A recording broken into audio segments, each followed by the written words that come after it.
Halo guys, jumpa lagi di Abi Channel bersama saya.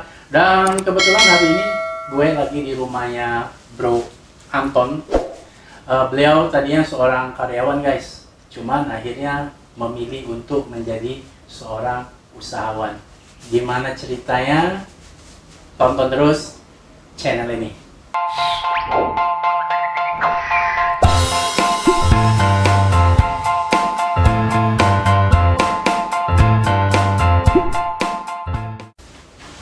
Oke, Bro Anton, gimana? Hai, Abi. Halo guys, Assalamualaikum. Waalaikumsalam. Sehat ya? Alhamdulillah sehat, Abi. Nah, gini, Ton, lu kan tadi kalau dari sebelum memulai bisnis ini ya, beanbag ini ya, Ya, lu kan karyawan nih. ya. Nah, jadi boleh nggak nih cerita sedikit pengalaman lu awalnya dari seorang pegawai, akhirnya menjadi owner di sebuah bisnis Bitbank ini. Jadi awalnya itu usahanya usaha beanbag. Jadi beanbag ini bantal duduk yang di dalam itu isinya tuh butiran styrofoam. Styrofoam, oh butiran Ya, itu. butiran styrofoam. Jadi kita jadiin bantal. Sebenarnya kalau di Palembang ini memang masih agak awam bisnis Awam, ini. betul, betul. Karena bisnis sebenarnya lebih banyak digunakan itu di Bali di ya. pinggir-pinggir pantai di Bali. Jadi kalau juga. kita ke Bali itu di pinggir pantai, sepanjangan pantai itu banyak pakai beanbag. Beanbags, ya. Nah, awal idenya juga awalnya di situ. Jadi lagi main ke sana ngelihat beanbag di situ dan coba duduk di pinggir pantai sambil lihat sunset kan. Saya terlena jadi. Wah, jadi sempat kebayangin tuh gimana kita bawa suasana santai kayak di pantai. Iya, betul. Bawa ke Palembang. Palembang. Yang Palembang kita udah punya pantai. Benar. Nah, jadi awal kepikiran bisnisnya di situ. Tapi sebelum ke situ, memang tadi Abi udah sampaikan, awalnya memang saya ini sebagai karyawan. Ya.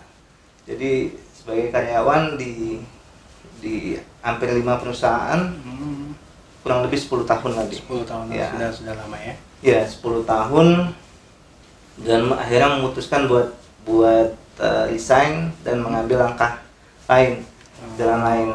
Gitu. Nah, kenapa kepikiran menjadi seorang usahawan wira swasta? Ya. Itu karena memang awalnya karena ada rasa kebosanan. Oh, bosan dalam bekerja tadi. Iya. Oh, Jadi ada salah satu acara di TV, mungkin sekarang sudah nggak ada lagi ya. Judulnya tuh bosan menjadi pegawai. Pegawai. Iya. Jadi bosan jadi pegawai, bosan dengan rutinitas.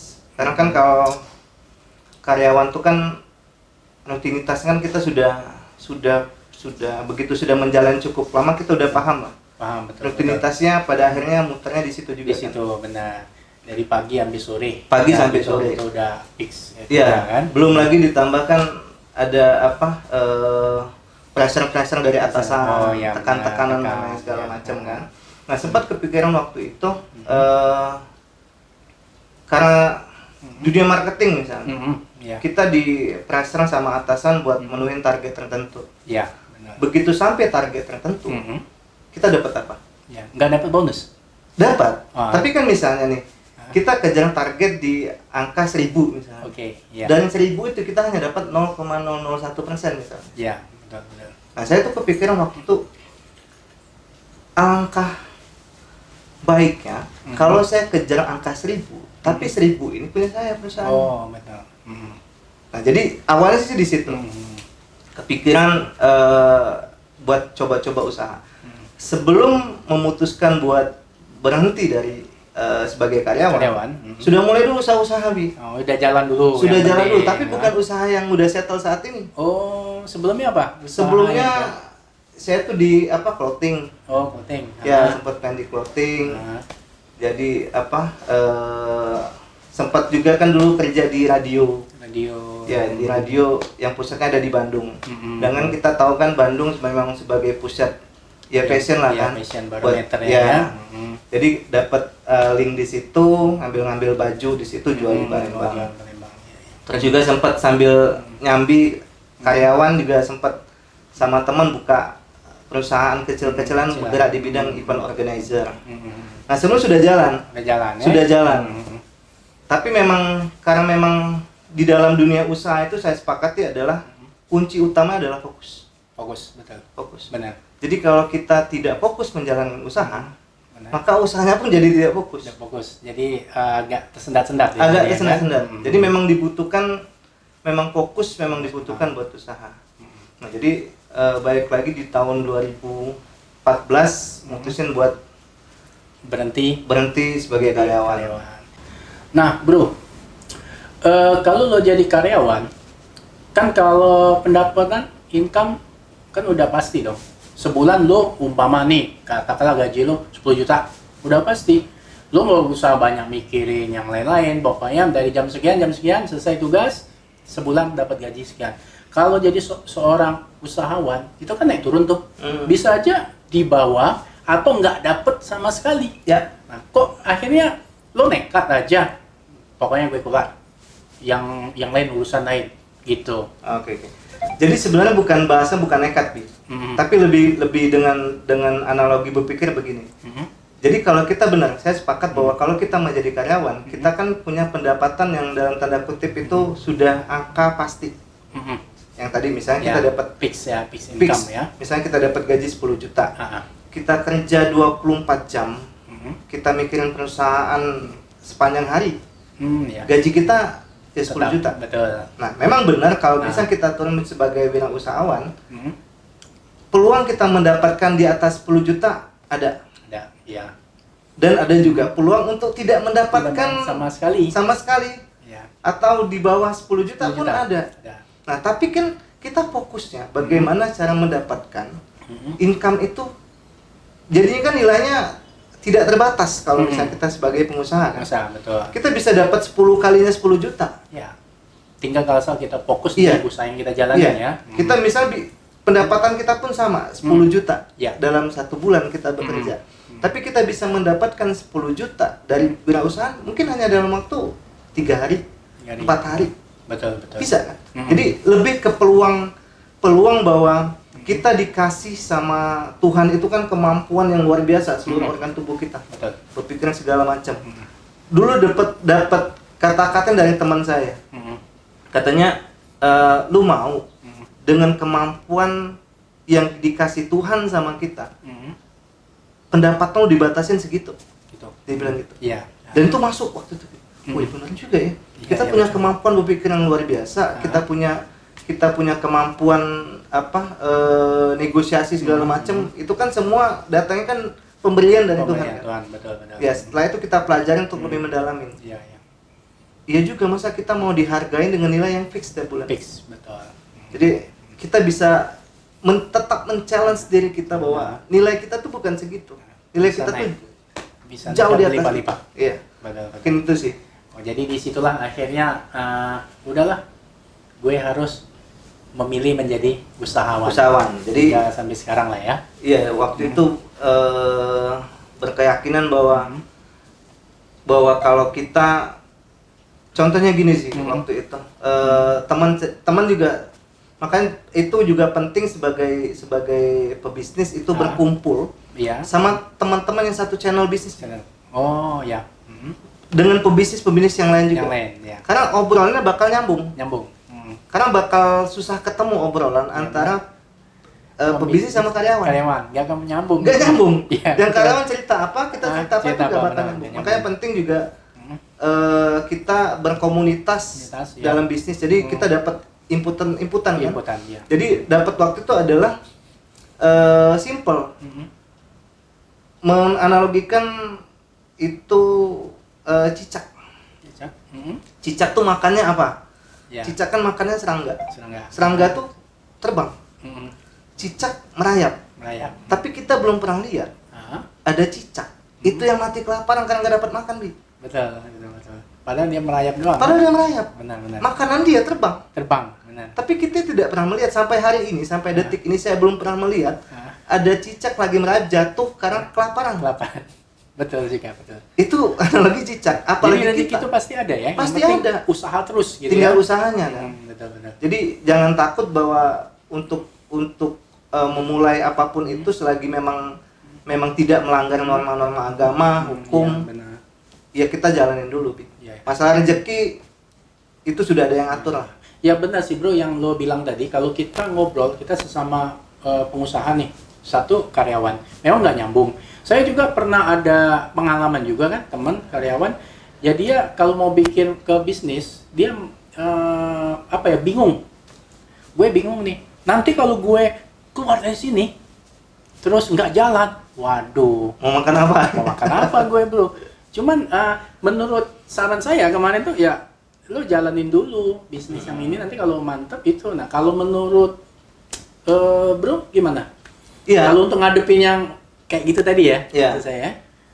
Ya kalau untuk untuk memulai kan memang pasti pertimbangan selalu banyak. Banyak, betul. Makanya untuk memang memulai, memang tidak hanya modal nekat dan berani. Berani. Betul. Memang kita harus lebih banyak menggali informasi mengenai dulu ya, betul. cara berbisnis kan. Bisnis. Karena memang banyak yang kejebak sama keinginan menjadi seorang entrepreneur karena hanya modal nekat, berani dan punya modal. Modal. Cuman dia belum baca yang lainnya ya. Iya, dan itu yang kebanyakan memang pada akhirnya ya usahanya tidak begitu berkembang kan. Vakum jadinya. Ya. Vakum karena memang untuk memulai bisnis itu kan tidak cukup dengan modal nekat, berani dan punya modal aja, Bi. Banyak hal lain yang harus kita ini. Tapi yang paling penting adalah mulai untuk mengubah mindset yang tadinya pendapatan fixed income mulai diubah menjadi Pendapatan yang bisa berlipat lah ya. iya. Dan itu adanya memang di Dunia usaha. usaha dagang kan. Ya. Nah akhirnya begitu lo berhenti dari karyawan, bisnis yang lo jalan tadi kan clothing dulu nih. Nah itu akhirnya berjalan berapa lama hingga berpindah menjadi mencari bisnis yang baru seperti sekarang ini, Oke. Meatbank. Di clothing itu saya jalan mungkin sekitar 2 tahun lah. 2 tahun. 2 ya? tahun. Setelah itu baik lagi karena ketidakfokusan mengelola usaha, ya akhirnya belum bisa membagi mana keuangan bisnis sama Iya. keuangan pribadi. Oh gitu ya. Masih gabung-gabung kan? Masih gabung ya. Masih kacau lah gabung-gabung. Iya, pada akhirnya ya bisnisnya kehabisan modal. Habis modal. Karena ya. memang belum begitu belum bisa mengatur keuangan iya, kan. Benar. Nah, setelah memutuskan buat berhenti sebagai karyawan, awalnya itu saya buka toko, Bi. Toko baju. Oh, toko baju. Di Pasar 16. Oh, Pasar 16. Di Pasar 16, di gedung Pasar 16 itu. Ya, betul. Saya jualan baju di situ dan jualan bajunya itu bajunya baju muslim wanita. Oh, baju muslimah. Baju muslimah. Oke. Jadi gamis, jilbab segala macam lah itu. Tuh, Jadi, prospeknya gimana? nah, jadi kebetulan waktu itu, karena kan waktu kerja kan saya kerja di bank. Dan saya tahu data perputaran uang di Pasar 16 itu Iya. di daerah Oh, iya, Rekor Iskandar dan sekitarnya itu. Putaran uang itu paling besar di Palembang. Paling besar, luar biasa Iya, ya. luar biasa Sentral, putaran. memang sentral. Memang sentral. Betul. Pada waktu kondisi karet dan sawit itu baik. Oh, baik. Betul. Karena kan memang yang menghidupkan Pasar 16 itu kan sebenarnya bukan masyarakat Palembang. Ya, yang ini ya. Yang dari luar kan? Dari luar. Luar Palembang kan? Dari jalur, dari Jalur, daerah-daerah. betul. Dan Dan mereka rata-rata yang menghabiskan uang ke Palembang. ke Palembang. Betul. Nah, karena saya punya data itu, akhirnya memberanikan diri dari uang sisa-sisa pesangon Yang ada segala macam. Sewalah di situ. sewa lapak ya. Sewa lapak di situ kan. Dan itu hampir semua tabungan di situ, Bi. Oh, jadi ditanam Ditanam di situ. Karena kan berdasarkan analisa bisnis, ya itu tempat memang bagus. Bagus, benar. Dan kebetulan waktu dapat tempatnya juga saya di lantai 1. Oh, lantai satu. Lantai 1 itu kalau habis ke Pasar 16 yang gedung ya. Iya, tahu. Mungkin teman-teman yang belum ke Pasar 16 bisa main-main ke gedung. Tapi kan di Pasar 16 itu otomatis persaingan bisnis penjual kan luar biasa juga kan? Luar Di situ biasa. yang harus kita ini kan, kita genjot juga kan dalam Betul. masalah penjualannya kan? Kalau masalah persaingan bisnis sebenarnya di situ tidak begitu Signifikan ya? signifikan, Bi. Karena kan rata-rata barang yang kita jual juga ada ciri khas masing-masing di tiap toko kan. Oh iya betul betul. Jadi misalnya toko A menjual model ini, kita jual model yang lain. Gitu, sebenarnya sih itu tidak terlalu mengganggu. Tapi waktu itu usaha itu hanya bertahan kurang lebih 6 bulan. 6 bulan. Ya. Sedangkan sewa itu sudah dibayar selama 2 tahun. 2 tahun. Jadi selama 2 tahun itu sudah loss aja itu. Loss aja sih. Oh, sayang banget ya. Ya, Tapi ya karena memang waktu itu masuknya memang, nah ini salah satu poin lagi dalam berbisnis adalah butuh yang namanya analisa SWOT. oh gitu. Ya, kita harus analisa dulu sebelum turun ke bisnis, analisa dulu. Analisa SWOT kan, bagi teman-teman yang kurang paham bisa tinggal di googling aja di SWOT apa. Jadi kita tahu kekuatan kita, kelemahan. Oh gitu. Apa? Nah, waktu itu saya masuk di momen yang kondisi perekonomian lagi berantakan. Lagi berantakan. Karet itu memang lagi turun bebas dia. Itu di tahun berapa ya kira-kira ya anjlok? Di anjlok di kemarin 2014 itu. 2014 Di itu 2014 itu yang anjlok kan. Iya. Terasa banget itu kalau nggak salah antara pergantian kepemimpinan ya kalau nggak salah ya. Ya, Lebih terasa gitu ya, kan. kurang lebih kayak gitu. Kan saya dapat karyawan tuh yang memang sudah pengalaman di sebagai sebagai karyawan di toko-toko lebih. Ya. Karyawan saya dulu kemarin tuh sudah hampir 5 tahun jadi karyawan di daerah Pasar 16. Kerja sama kita. Dia bahkan ngomong selama dia bertahun-tahun kerja di Pasar 16 ini, baru di tahun yang saya masuk itu yang Pasar 16 itu orang bisa main bola kaki, Bi. Oh, saking ini ya. Saking sepinya. Ya, sepi betul. Saking sepinya. Jadi memang kondisi masuknya memang kurang pas. Betul. Ya akhirnya ya gulung lah. Gulung tikar. Gulung tikar. Tapi memang dari cerita kamu tadi bro ya, memang pilihan yang bukannya mudah ya, dari karyawan yang tentu aja gaji udah pasti dong tiap bulan. Kalau bisnis kan turun naik, tapi kamu ambil langkah out dan akhirnya mulai bisnis walaupun awal mulanya nggak ini kan, nggak berhasil. Nah jadi kalau kita balik lagi, nih kita kembali ke Bitpack ini ya. Nah ini mulai inti ada ide akhirnya kayaknya gue mulai ini deh, gue coba ini gitu loh. Tapi kan tadi dia cerita nih dari Bali. Dari Bali merasakan terus akhirnya kayaknya gue harus coba nih di Palembang untuk bikin Bitpack ini. Jadi kalau ke bisnis Bitpack ini itu startnya di 2015. So, setelah peralihan antara clothing balik ke sini ya. menuju ke Bitpack kan. Pada awalnya itu memang sharing sama teman, jadi sharing dengan partner bisnis dan mempunyai visi dan misi yang sama dalam menjalankan bisnis. Ya akhirnya kita kolaborasi buat menjalankan bisnis ini. Nah memang waktu itu kesulitannya memang cukup sulit lah. Cukup sulit ya. Karena yang harus kita hadapi tantangan yang pertama itu adalah kita harus lewatin masalah knowledge-nya masyarakat Palembang terhadap Bitpack. Benar. Karena memang masih sangat banyak yang orang belum paham, belum tahu Bitpack ini apa segala macam gimana kan. Awalnya itu kita setahun itu promosi itu habis-habisan ya. Habis-habisan banget ya. Semua lini media kita masukin, koran kita masukin, semuanya kita Terus antusias untuk khususnya Kota Palembang? Masih belum juga.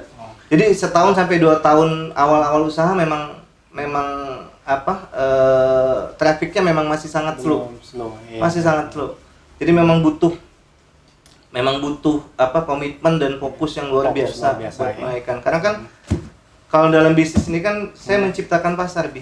Oh iya betul. Beda dengan misalnya bisnis clothing, bisnis sepatu, bisnis makanan. Sudah ada pasarnya sudah ada. Tinggal kita kalau dalam ilmu bisnis kan ada ilmu ATM kan. Amati, tiru, modifikasi kan. Nah, kalau di bisnis yang memang sudah pasar sudah jelas sih rasanya ya effortnya lebih kecil lah dibandingkan kita mengenalkan produk, memasarkan Apalagi yang masih awam kan. Apalagi yang masih awam. Betul, betul. Jadi sempat awal-awal dulu kita promosinya itu tiap hari Minggu pagi di Car Free Day. Oh, di Car Free Day ya. Car Free Day. Jadi ngemperin gitu. Bukalapak. Oh, kenapa? Bukalapak. Jadi Bukalapak dan ya apa orang lihat datang ya cuman Gitu aja. gitu aja karena Jadi kan antusias juga masih belum ya. Masih belum. belum begitu ya. masih belum begitu. Nah, terus akhirnya mulai antusias nih orang Palembang. Awalnya kamu lebih kemana nih awalnya? Akhirnya bean bag ini akhirnya bisa diterima lah ya di Palembang ya. Jadi momentum kita ini sebenarnya kita dapat waktu Asian Games, Bi. Oh, Asian Games. Ya, Asian Games yang kemarin 2018 di Kota Palembang. Ya. Nah, kebetulan juga yang mensupport kebutuhan bean bag pada saat Asian Games itu salah satu dari kita. Oh, gitu. Nah, dari situ awalnya momentum kita mulai dapat ritmenya nih. Ritme. Ya, ya. Mulai dapat ritme bisnisnya nih. Bisnisnya betul. Nah, di 2015 sampai dengan di 2018 itu bisnis kita tuh pure bisnis jual beli. Jual beli. Jual beli bean bag ya. Nah, tapi begitu dapat momentum di 2018 itu kita ubah haluan. Oh, Kita ubah haluan dari jual beli, kita ubah menjadi sewa. sewa. Ya. Apa perbedaannya? Misalnya income-nya apa lebih gede dari sewa atau memang kita jual lepas? Kalau dari pendapatan yang jelas memang yang lebih menguntungkan itu memang sewa kan. Oh, sewa. Ya, karena kan barang balik lagi. Barang balik lagi dan barang kan tidak habis dan tidak rusak. Kalau bisa digunakan. Kecuali kalau kita main makanan kan bisa busuk. Betul. Nah, kalau ini kan memang barangnya tidak rusak kan. Tidak rusak. Jadi kita bisa gunakan kembali. Kalau kita bicara masalah pendapatan, tapi kita coba pandang dari sisi customer-nya juga, Bi. Nah, harga rata-rata untuk bean bag ini kan memang kita akui memang harganya memang cukup menengah lah. Menengah ya. Ya. Dan substitusi buat beli barang lain di harga segitu masih ada yang lain, Bi. Ada yang lain. Pilih-pilihan selain orang punya uang, misalnya dia mau beli dengan tipe harga 800.000. Ya, anggap aja nih yang gue Ini, duduk sekarang yang kita nih. duduk, Ini yang Abi tipe apa duduk. nih? Tipe apa nih? Ini tipe piramid. Piramid. Ya. Nah, itu kalau dari harga, kalau harga jual Harga jual 800. 800.000 ya. Nah, maksudnya gini, 800.000. Orang kan bisa gunakan buat yang lain, Bi. Betul. Misalnya dia mau beli tempat duduk harga 800.000. Itu bisa Satu, dapat kan, dapatnya? satu. Ya, betul. Sedangkan dia tambah sedikit, dia bisa dapat yang lain yang mungkin ada meja-mejanya. ada meja-mejanya, gitu. ya kan? Nah, tapi kita balik lagi ke ini ya kan, seninya kan. Seninya. Nah, tapi di situ makanya peluang sewa jadinya lebih besar. Lebih besar. Jadi orang setiap kita juga menerima setiap ada acara-acara dari perusahaan atau dari tempat wisata misalnya dia butuh konsep buat bean bag, kita bisa sewakan. Jadi sebagai penyewa mereka kan nggak mikirin lagi gimana maintain, iya, betul, segala macam kan. Jadi begitu rusak, ya mereka lebih low cost lah kalau sewa dibandingkan mereka beli. Jadi lebih banyak ke sewa ya. Lebih banyak ke sewa. Rata-rata siapa nih yang sewa? Ya itu tadi klien kita kebanyakan memang perusahaan-perusahaan, sama ya event organizer. Event organizer itu pasti ya teman-teman di IO, ya. terus tempat-tempat wisata, ya itu klien-klien kita. Nah, kalau dari segi bikin, ini kan bikin sendiri nih bro ya. Dari segi bikin, kalau bahan bakunya sendiri ini lokal atau import? Kalau bahan bakunya kita ambil bukan dari Kota Palembang yang jelas. Ya, pokoknya lokal, produk lokal. Lokal Indonesia ya. Indonesia. Iya, kita nggak main import, cinta produk dalam cinta produk Indonesia. Nah, ini ada nggak maksudnya kesulitannya? Mungkin awal kan baru misalnya pertama kali bikin ini, kesulitannya mungkin dalam bikinnya. Iya, kesulitan awal itu adalah menentukan model tentunya. Model. Iya, tipe-tipe yang pengen kita bikin tuh apa? Bikin, ya. Dulu awal-awal kita jalan usaha ini kita punya tuh 9 model. 9 tipe. Oh, 9 tipe. 9 tipe ini kita punya. Gitu. Nah, waktu itu yang kita dapat pelajaran, kita punya 9 tipe yang berbeda-beda. Tapi yang keluar barangnya hanya 1 atau 2. Oh, 2 tipe. Modelnya. Modelnya. Ya, modelnya. Yang lain tuh ternyata kurang diminati sama pasar kan. Pasar. Akhirnya kita take out tuh semua. Jadi sekarang salah satunya ini yang paling diminati. Yang paling diminati ini dan ada satu lagi yang model Bean Beach. Dia lebih rebahan. Oh, rebahan. Ya, nanti ada bisa tiduran gitu ya. Bisa tiduran. Mungkin nanti bisa lihat ini nih yang tipe triangle tuh yang Oh, ini. ini ya. Ya. Rate-nya ya. Ya. Oke. Nah, itu yang paling banyak laku. Gitu ya. Ya, yang paling banyak laku ya gitu. Akhirnya kita take out semua dan kita sisakan yang best seller. Itu juga sekalian mangkas biaya yang seharusnya tidak keluar. Oh, gitu ya. Iya. Baik bahan kita bisa lebih hitung. Hitung ya, betul. Iya, betul. jadi lebih efisien lah. Jadi kesulitannya tuh yang jelas menentukan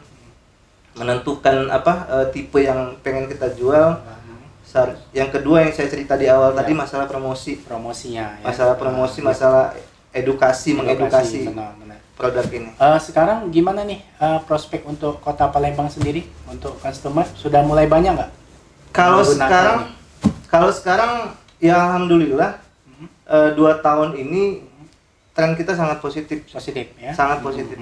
Jadi mulai dari sewa itu angkanya alhamdulillah ya.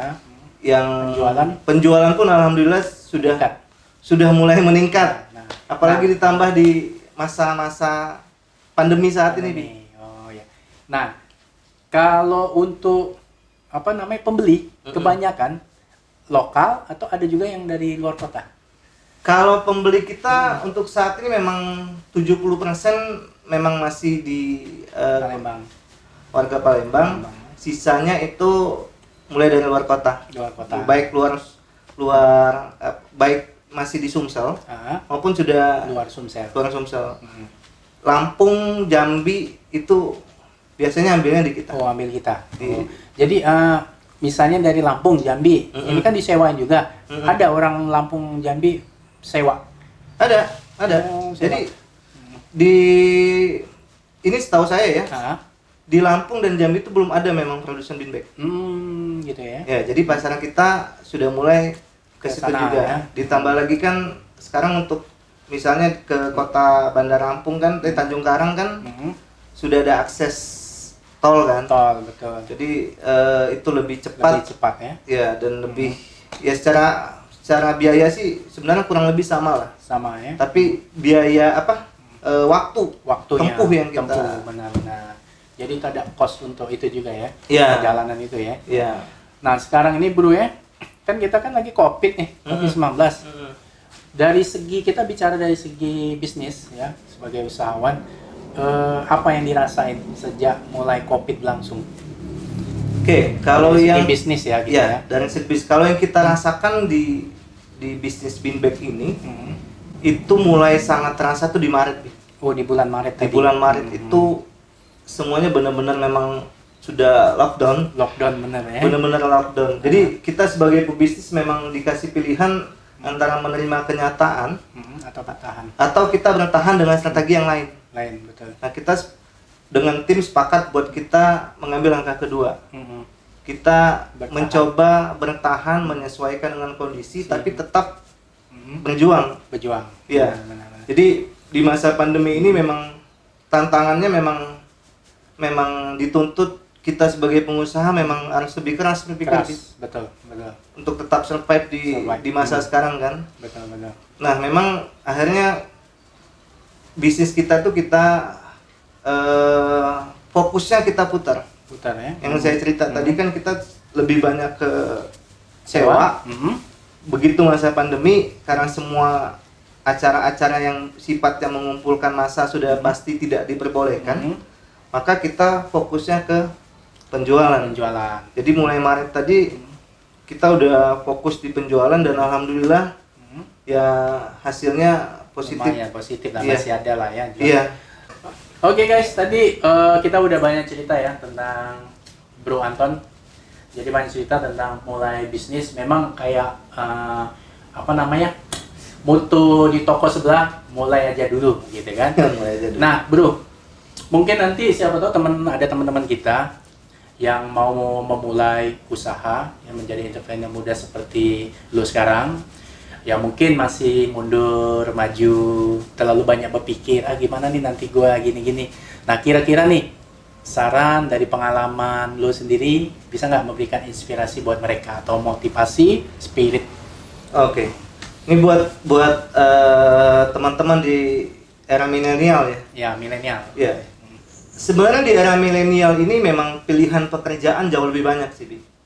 Pilihan bisnis jauh lebih banyak, pilihan pekerjaan jauh lebih banyak dibandingkan di masa-masa sebelumnya. Sebelumnya. Iya. Nah, makanya kalau sekarang era milenial sekarang memang pilihan untuk menjadi karyawan itu sudah makin lama sudah semakin Nyusun ya. menyusut. Ya. Ditambah lagi kalau kita bisnis kan udah ada marketplace-nya sekarang kan, Iya. banyak kan. Nah, ditambah lagi kan jadi buat teman-teman milenial untuk menjadi entrepreneur di masa milenial, inilah saatnya. Saatnya ya.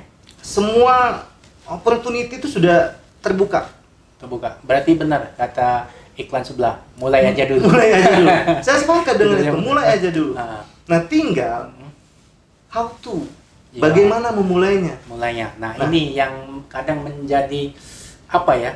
Mereka tuh apa ya yang gue mulai dulu. Nah, itu yang kadang memang moto tuh gampang sih. Moto tuh gampang, mulai aja dulu. Tapi apa Mulainya nih apa? Ya, gitu. Nah, tinggal memang tantangan adalah mulai aja dulu. Mulainya apa? Apa? Betul. Nah, kalau saya mulailah dari hal yang kita senangin.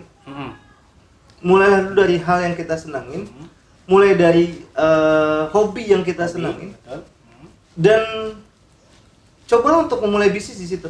Mulai dulu situ. Dari kecil dulu. Kecil, betul. Jadi kalau teman-teman yang pengen usaha langsung mikirnya butuh modal yang besar, butuh sumber daya yang besar, nggak jadi-jadi dong. nggak jadi-jadi. Iya, betul. Jadi harus yang paling kecil dulu kan, berdasar ke budget kita. Budget kan? dulu, berdasarkan kemampuan Kemampuan, kita. betul. Nah, dan di masa milenial, di masa sekarang ini, apalagi di masa tantangan di era pandemi, sekarang ditambah nanti ada new normal. Ya, new normal. Kita harus menyesuaikan segala macam baik bisnis. Saran saya adalah pada saat sekarang ini teman-teman milenial untuk memulai usaha itu harus mulai berkoloni. Koloni, betul. Harus mulai berkoloni, mencari partner lah. Mencari partner bisnis. Bisnis, betul. Yang seide. Yang seide. Kan? Dan kalau memang bisa jangan di jenjang pengalaman yang sama. Oh ya, harus berbeda ya. Harus berbeda. Misalnya mulai perpaduan antara yang sudah memulai usaha dan yang baru mulai. Jadi supaya bisa saling mengisi. Ya. Karena kalau sama-sama baru mulai, repot juga Mas ya. repot juga, Bi. Butuh Raba-raba ya. Meraba-raba itu hutan belantara itu terlalu luas. Betul. Tapi kalau kita bisa sharing, misalnya saya ambil pengalaman dari tempat kita di Binbag. Iya. Tim saya itu usianya di usia 35 ke atas dan 25 ke bawah. Ya, jadi supaya bisa ketemu di tengah, Bi. Betul, ketemu tengah. Dan itu akhirnya menjadi suasana tim menjadi hidup, penuh diskusi. Betul. Jadi di usia 25 ke bawah sama 35 ke atas, ya, benar. itu kan pikiran sudah beda tuh. Beda, benar. Nah, jadi yang 35 ke atas bisa dapat insight dari yang 25 ke bawah. Benar. Yang 25 ke bawah dapat insight dari 35 ke atas. Jadi ketemu di tengah. Iya, match dia jadi ya. Match. Jadi mulailah bisnis dari hal yang kita sukai. Yang kedua, mulailah untuk berkoloni. Betul. Mencari partner dalam menjalankan bisnis. Karena bersama tuh lebih baik daripada sendirian. Benar. Jadi kita lebih enjoy. Dan lebih punya ya. Lebih bisa menikmatin bisnisnya. Kalau kita punya teman sharing yang Iya, betul. Tapi memang mencari partner bisnis itu nggak gampang dong. Nggak gampang. Ya. Karena mau cari seide itu kan, sejalan kan memang memang nggak gampang. Tapi begitu kita dapatkan, maka binalah hubungan itu. Sama kayak kita mencari pendamping hidup. Benar. Jadi harus dipilih-pilih dulu. Harus dipilih-pilih dulu. Mana yang klop ya? Mana yang klop. Karena ya ibaratkan kita menjalani bisnis ini bukan hanya untuk 1 tahun 2 tahun. Ya. Tapi yang intinya kalau udah klop harus komitmen bersama. Harus kan? komitmen bersama. Harus konsisten juga Harus kan? konsisten. Karena itu tadi yang paling penting kita sama-sama fokus buat mengembangkan usaha yang kita mulai. Tidak peduli usahanya sekecil apapun, balik ke mutu marketplace tadi, mulai aja dulu. Jadi guys, kalau kalian ada di otak kalian pengen usaha, biar yang kecil pun bisa. Jadi ya memang benar sih kalimat mulai aja dulu. Jadi carilah partner yang klop lah buat kita kan, saling-saling sharing. Pokoknya jangan takut untuk memulai sebuah usaha. Oke guys, mungkin itu aja obrolan singkat, obrolan santai saya dengan Bro Anton. Jumpa lagi nanti di segmen video gue yang akan datang, dan salam sukses.